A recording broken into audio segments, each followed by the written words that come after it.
টাকারতলা। সঙ্গে যারা ছিল ওনার সঙ্গে মানে তাদের বক্তব্য কি বা আপনারা কি জানলেন? তাদের বক্তব্য হয়েছে সিঁড়ি ভেঙে বেরিয়ে গেছে না, উপর থেকে আমরা সন্দেহ করছে কারেন্ট লাগবে। তাদের কাছ থেকে জানানোর চেষ্টা করছে। তার কাছে হয়তো আছে, লোক আছে, একজন আছে। উনি তো নতুন কাজ করার কথা না, না, অনেক দিন কাজ করতেছে।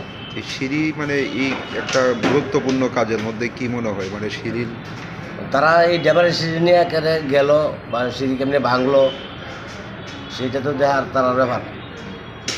আমি আর লোকে গেছি না, লোকে যাইলে বুঝতাম আমি গেছি।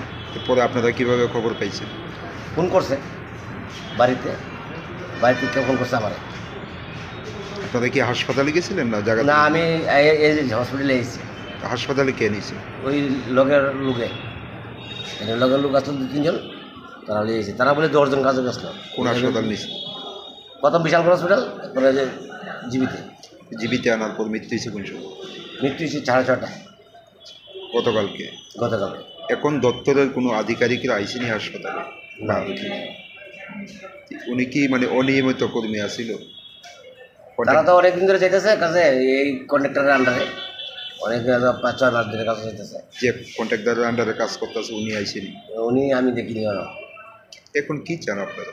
আমরা এটার তদন্ত চাই, কেন সিঁড়ি ভাঙলো বা কী করলো, তারা কোনো তদন্ত করলো না, দেখলো না। আমরা কোন কালকে এই হসপিটাল ভর্তি করে দিয়ে গেছে, এই বিশেষ। কোন দপ্তরে মানে কোন বিদ্যুৎ দপ্তরে আছে উনি? কোন জায়গাতে আছে? যা সঠিক আমি করতে পারি না, কোন বিদ্যুৎ দপ্তরে, টাকাতলা আন্ডারে। টাকারতলাতে।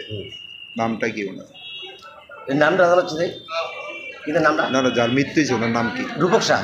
বয়স কত হইব? বয়স 35। বাড়ি কোন জায়গায়? পালাটা। এমনিতে বাড়ি করে মানে কে আছে? হ্যাঁ, মা আর বউ।